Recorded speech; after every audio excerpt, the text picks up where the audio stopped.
Why every great life demands a debt you can't escape. There's a truth we don't like to admit, especially in an age where we're told that life is supposed to be easy, frictionless, as optimized. We're told that if we just find the right mindset, the right productivity hack, the right routine, then greatness will arrive without sacrifice. That we can have the rewards without the price. But that's a lie. Not just a practical lie, but a philosophical one. Because every great life, every truly meaningful, deeply impactful, soul-awakening life demands a debt, a cost, a burden, one you cannot escape. And the longer you try to avoid that debt, the longer you stay stuck in a life that feels like it's missing something you can't name. We've been sold this idea that fulfillment comes from freedom. But freedom without responsibility is just chaos. A life of endless options, endless pleasure, endless ease. It sounds amazing until you actually live it. Then you realize something strange. Freedom alone doesn't satisfy the soul. In fact, it can starve it. Because the soul doesn't grow through ease, it grows through effort, through suffering, through sacrifice. And that's where the debt comes in.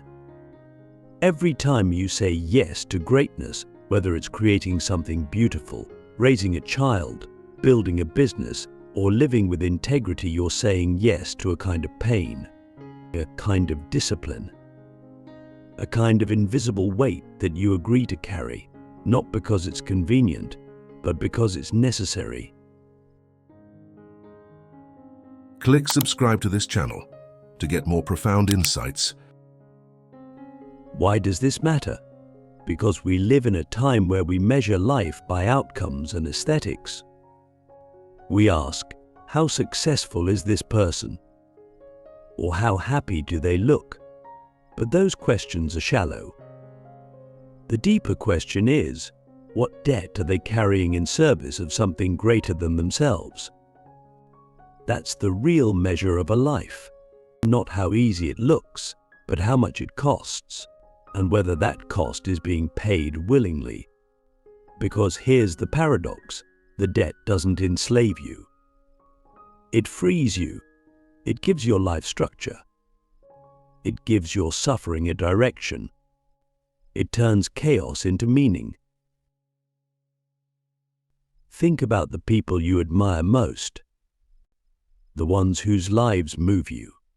Do you think they got there without paying? Do you think they arrived at greatness by accident or by comfort? No, they chose their struggle. They accepted the debt. They saw that in order to become someone worthy of admiration, they would have to give something up. Sometimes it's time, sometimes it's comfort, sometimes it's relationships, but sometimes it's their own ego. But always, always there is a cost. And it's not just the big things. Even the small acts of greatness, the daily habits of excellence, demand their own debt. Waking up early to write when no one cares yet. Showing up to the gym when your body screams no. Making the hard decision that keeps your integrity intact, even when no one is watching. These moments don't feel glamorous, but they are sacred. Because in each one you are choosing to pay the price of becoming someone rare. Here's the deeper philosophical insight. Life is not transactional in the way we think. It doesn't say, here's your reward, now go enjoy it. It says, here's your meaning, now live up to it. And that means there's always a gap between who you are and who you're trying to become. That gap is the debt, and the only way to close it is through action. Not talk, not vision boards, not manifesting, but by doing the work that your future self will thank you for, and your present self will often resent you for. So ask yourself something uncomfortable. What debt are you avoiding right now? Is it the debt of discipline, of honesty, of commitment, of facing your past, of telling the truth even when it costs you something? Because the longer you avoid it, the more stuck you'll feel. Not because life is unfair, but because you're trying to escape a law that's built into the structure of reality. You cannot have the reward without the weight.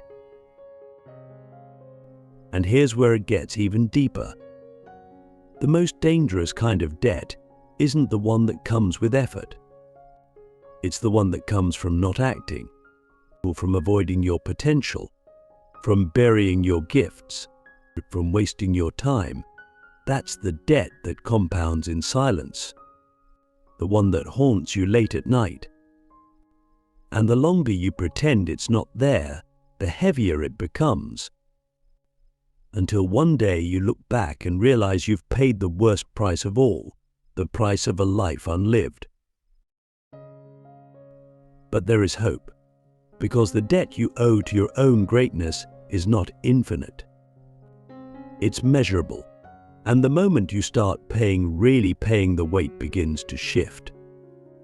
You don't become free of it, but it becomes worth it, and eventually it becomes beautiful. Because you realize, this burden is mine, and I would not trade it for anything. Because it's the price of becoming who I was meant to be.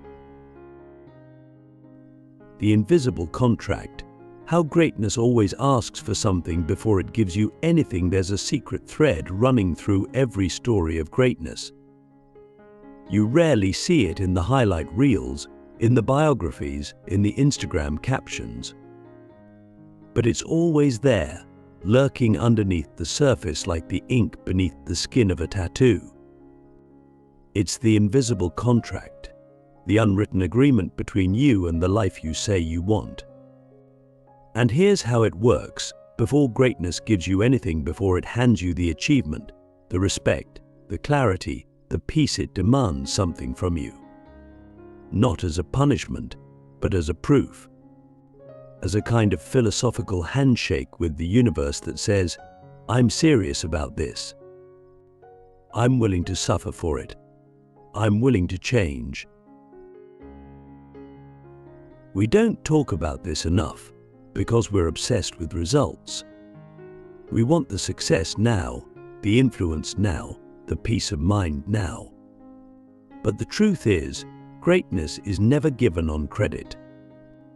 It doesn't give you the reward and say, pay me later. It says, show me first. Show me your consistency. Show me your integrity. Show me your willingness to say no to what is easy, so you can say yes to what is essential. And until you do, the door doesn't open, not because the universe is cruel, but because you haven't become the kind of person who can carry what greatness wants to give you.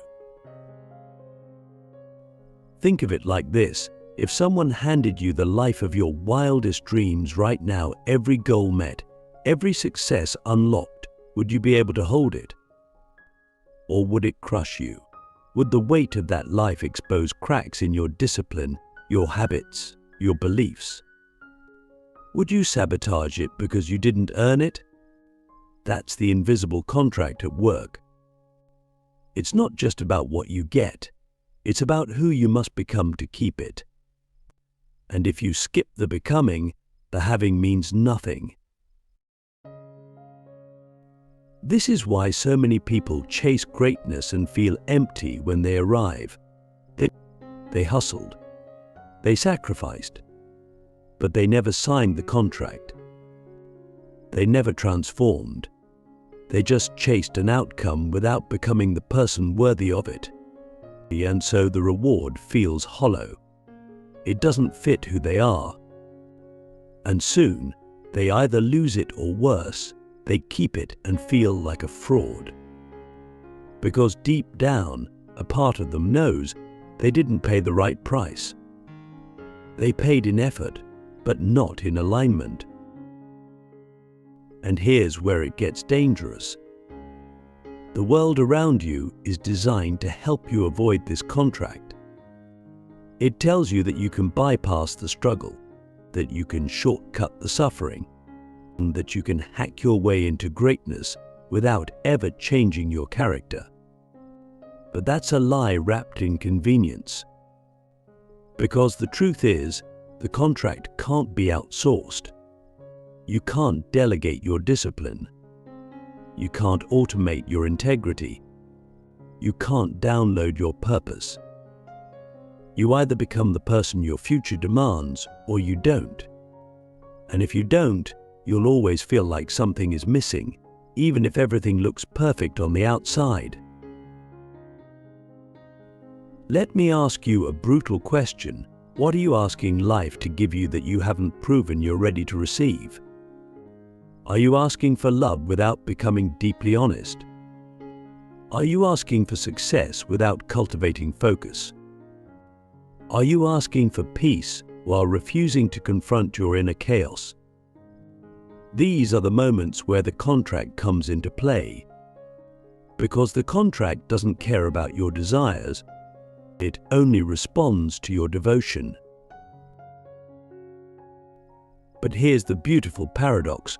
Once you start honoring the contract, life starts opening doors you couldn't even see before. Not because it's magic, but because you've changed. Your mind is clearer, your emotions are steadier, your values are rooted.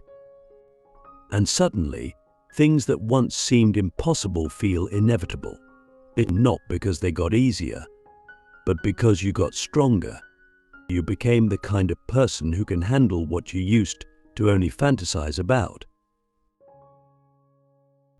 The invisible contract isn't a punishment. It's a gift, a filter, a mirror, a mechanism built into the fabric of reality to ensure that greatness only goes to those who can carry it with grace. And if you ignore it, you may still achieve things, but you'll always feel like an imposter in your own success. But if you respect it, if you pay the debt with your full being, your actions, your thoughts, your habits, you won't just achieve things. You'll embody them. So the next time you feel stuck, ask not what do I want, but what am I willing to give? Because that's the real question. That's the hidden math of a meaningful life. Not what you can get, but what you're willing to become in order to receive it. The sacred burden. Why the weight you carry is the proof that you matter. There's something we rarely say out loud, but we all feel it at some level. The heaviest parts of our lives, the responsibilities, the pressure, the expectations, the pain are not just obstacles. They're evidence. Evidence that we matter, and that we're not invisible, that we've been entrusted with something real. And yet, we spend so much of our lives trying to escape the weight. We fantasize about freedom, about dropping everything and running into the woods or disappearing into a digital world where there are no expectations, no burdens, no one depending on us. But here's the paradox most people miss. The very weight you carry is what gives your life substance. That burden, that's your fingerprint on the world. That's your undeniable proof of existence. We've been conditioned to see weight as a curse. I'm under so much pressure. This responsibility is crushing me. Why do I have to carry this? And yes, there are times when the weight is too much, when it breaks us, when we need help. But in the larger philosophical view, to carry something heavy is not just to suffer. It is to engage with life. It is to say, I am here, and I'm not just passing through. I'm participating in the human condition. I'm choosing to matter. Because if you carried nothing, what would you be? A ghost, a shadow, free, perhaps, but untethered, unanchored, and ultimately irrelevant. Every great life is shaped by a sacred burden. The artist carries the burden of vision, the need to translate what only they can see. The parent carries the burden of generational responsibility, the weight of shaping a soul. The leader carries the burden of decisions, the quiet agony of choosing when there are no perfect answers. And maybe you carry the burden of healing, of breaking cycles, of building something from nothing. Whatever your weight is, know this: it's not proof that you're weak. It's proof that you're trusted, that something bigger than you believes you are capable of holding something precious. But let's be honest, burdens are exhausting, and the world rarely thanks you for carrying them. Sometimes the people you carry it for don't even notice. That's what makes it sacred, because you carry it not for applause, but for alignment. You carry it because not carrying it would make you less than who you are.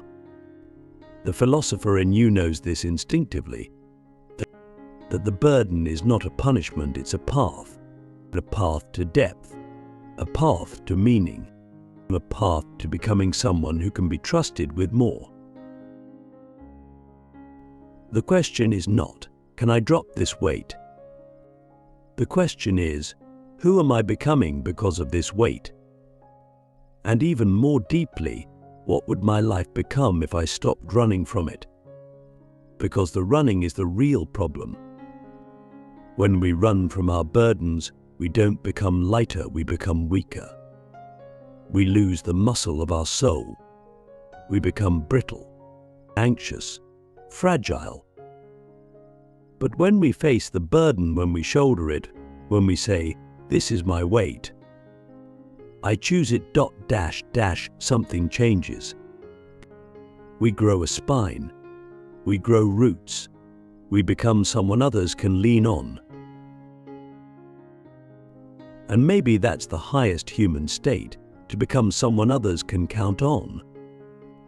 Not because you're perfect, but because you've chosen to carry something. And in doing so, you've become real. That's what the sacred burden does. It makes you real. It burns away the illusion that life is supposed to be easy. It replaces comfort with character.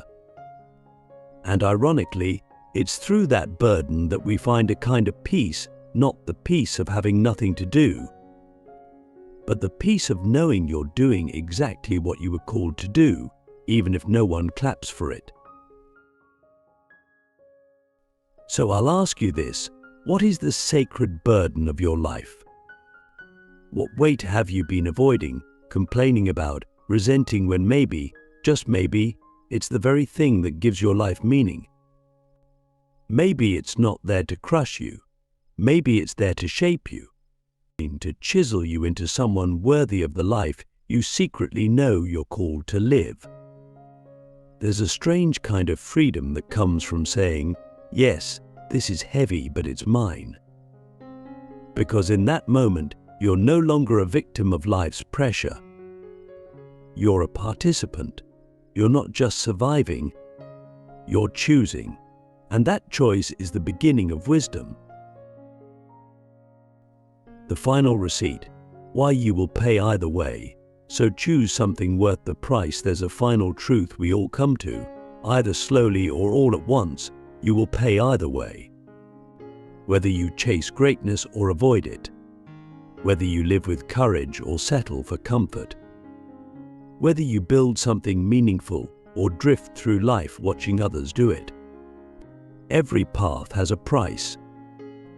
And the most dangerous illusion, the one that keeps people stuck in mediocrity for years, is the belief that avoiding effort, pain, and responsibility somehow allows you to avoid paying. It doesn't. It just means you're paying in secret, quietly, slowly, through regret, through emptiness, through the gnawing sense that you're living beneath your potential. Every decision you make is a transaction. You're always trading something: time for distraction, energy for safety, integrity for approval. Or on the other side, comfort for growth, ease for mastery, popularity for truth. And the question isn't if you'll pay. The question is, what are you getting in return? Because some things, some lives are worth everything, and others, no matter how easy or polished they look, leave you bankrupt inside. Think about the times in your life where you felt most alive, most grounded, most proud. Were those the easy times? Were you floating through life, avoiding pain, doing the minimum? Or were you carrying something meaningful? Were you paying the price for something that mattered? That's the paradox of real fulfillment. It almost always comes after the hard thing, after the honest conversation, after the long nights of building, after the failure, the doubt, the fear, and your refusal to let any of those define you. But here's where we get philosophical. If you will pay no matter what, then doesn't it make sense to choose your cost? To consciously sign up for the pain that aligns with your purpose instead of unconsciously accepting the pain that comes from avoiding it. Because there's no such thing as a pain-free life. There is only the pain of discipline or the pain of regret. The pain of building something hard, or the pain of watching yourself decay slowly in a life you didn't really choose. And yes, it's hard. It's hard to look at your life and admit what you've been avoiding. It's hard to see the receipt before it's printed. But that's the power of this realization. You can pre-decide what you're willing to pay for.